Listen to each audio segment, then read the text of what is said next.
Hey, Michelle, how's it going today? Good, Lindsay. How are you? Good. I have a question for you. You ready? Okay. So, do you have obscure taste in things? Ooh.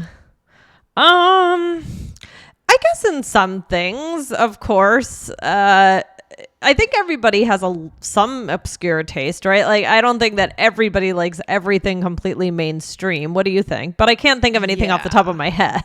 I know. I guess, yeah. I mean, I think when I think of to answer that question, I think about like something like I really like matcha tea, like Japanese matcha. And I think a lot of people don't like that. That's maybe what I would say. Like random things that I've tried when I've traveled that are not mainstream. They're not Doritos. Right. You know what I mean? In our culture. So whatever is obscure, it's just a matter of whatever is common in the culture, right? Right. So it's your taste, right? Right, Yeah. right. Yeah. Exactly. So today we're going to answer a listener question about the word obscure. This is a really good one. This is very high level. Yes. This word, in my opinion. This question comes to us from YouTube. So guys, you can also submit your questions on there, and we are on YouTube. So go ahead and watch us if that's the way that you prefer to consume the podcast. Yes. But this question is from Ardalan Bookart 24, and this listener says, can you talk about all the meanings of obscure in different situations? So really direct, really good question. We love good direct questions. Is this a common word, Michelle? I mean, do we hear this a lot? Do we use this in English? I mean, I wouldn't say that it comes up every day, but I also wouldn't say that it's obscure. So the word obscure is obscure. You wouldn't Yeah, say is so? obscure. Now it's going to today's lose all title. meaning. Right. Yeah. That's funny. But I do think it's, it's fairly common. I think it sounds kind of hip, kind of cool, kind of high level. What do you think? Yeah, I see what you're saying there. I think you're right. I think it would be a great IELTS, band 9 vocabulary word for sure. Because the whole point on IELTS is using different words than everyone else is using. So you don't get pulled down to the 6 like everyone else, right? Yeah, I do. I agree. I think it's kind of rare. But we also know it. So if you use it with a native speaker, they're not going to look at you like you have 5 heads. No. Right? Yeah. Yeah. And to make sure we don't look at you like you have 5 heads, please hit the follow button, because I don't understand why you wouldn't, right? Maybe. Yes. That's it. That's it, Michelle. You got it. Why wouldn't you be following All Ears English if you believe in connection, not perfection, right? That's our whole thing. So go ahead and hit follow if that's how you want to learn based on human connection. Exactly. All right. So let's get into this word. So what does obscure mean? Basically, it can mean that something is not well known. It might be unusual. It might be hard to comprehend.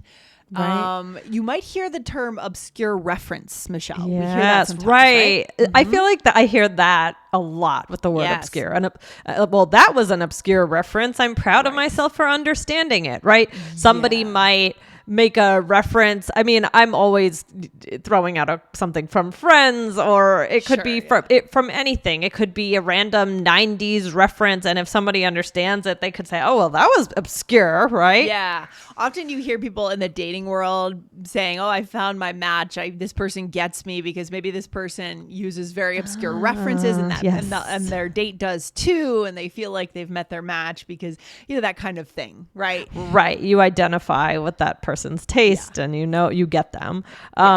What's another example of this word? You could say this. You could say their teachers' lesson plans were pretty obscure. So the students began to complain.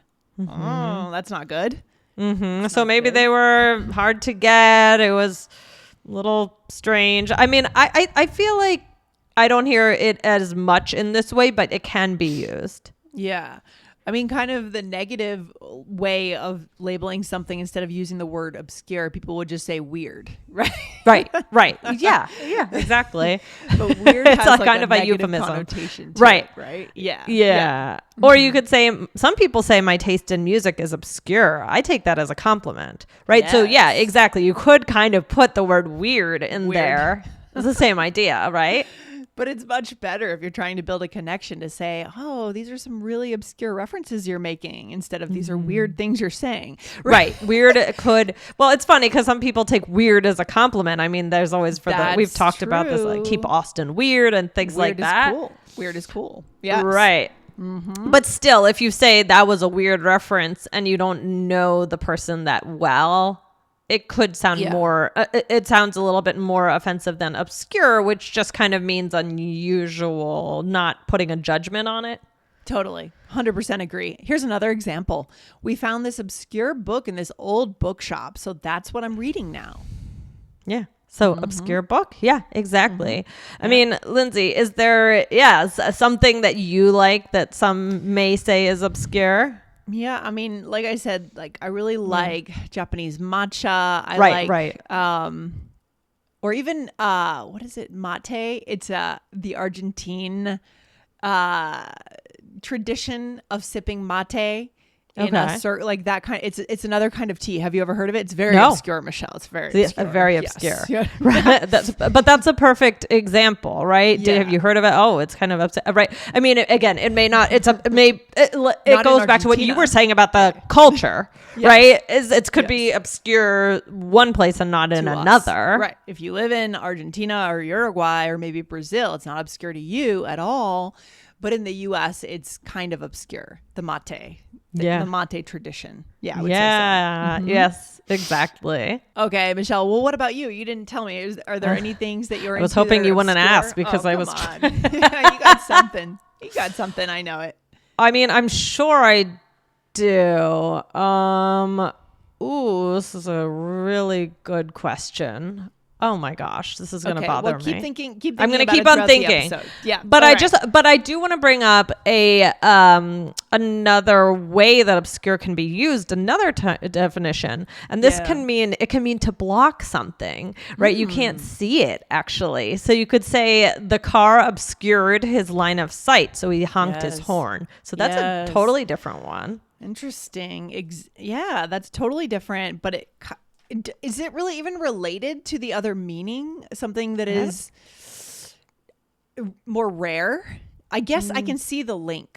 You can kind of link it. I guess you can kind of link it, but on the surface, it sounds totally different. But if you want to try and make a link, you could, Yeah, you could. So I hinted that weird would be another way to say this. But there are a few other things you could say, right? Unusual. Yeah. Unusual is like the politically correct thing to say. Right? Unusual. So my taste can be a little unusual. So not everyone understands me. Yeah, that's the politically correct form of weird, right? Instead of saying weird, it's politically correct to say unusual. Yeah. Vague. I like vague. The way you present your opinion is pretty vague. I'm a little unclear on what you mean. Yeah, I could see how these are interrelated. They don't mean exactly the same thing, but they're interrelated for sure. Right. Vague is more the idea of being unclear rather than rare, I mean, but rare. Again, you can really link everything together if you try. Actually, and the other one would be rare, right? Rare, right, for the first definition. Yeah. It's such a rare kinds of wine that you're into. How did you learn about them? Right? Yeah. Exactly. And then, of course, there's the second way. I guess vague. I guess we kind of talked about three ways, actually. But the other way about blocking something, right? Mm-hmm. So you could just say block, right? The sun was blocked by the clouds. Yes. Or what's the other one you could use? The hat obscured his mask. I meant masked. Whoops. To mask as a verb, right? So this is the second definition we talked about, guys, meaning something covers or makes something hard to see, right? To obscure.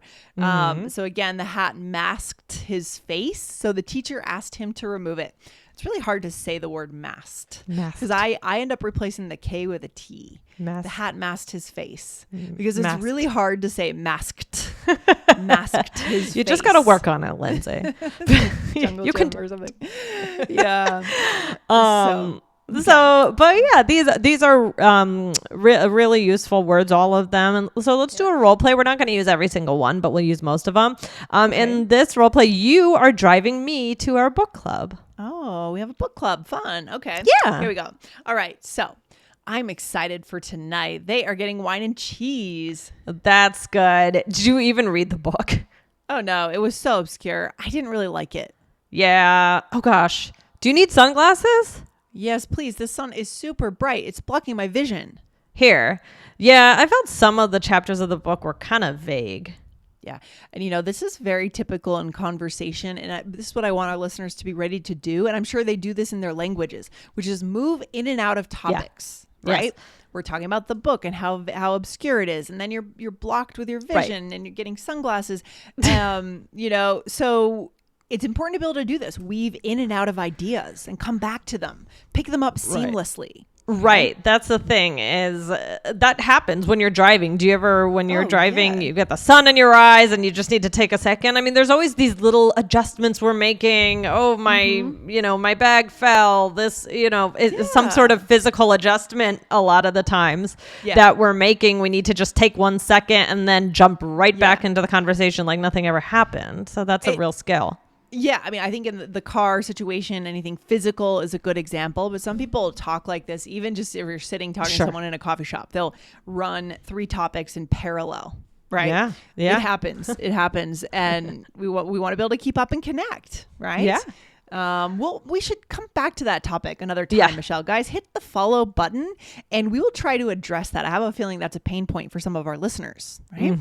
Yeah, for sure. So guys, also check out episode 2457 was Can You Relate? How to Speak Up with Confidence in a Meeting. All right. So today, guys, for the takeaway, we've gotten a lot of interesting ways, especially the word obscure, but then we had some other ideas to talk about maybe your interest and the things you like being different, being interesting. So throw that in to build the connections, and we'll come back to the parallel topics idea another time. Yeah? Love it.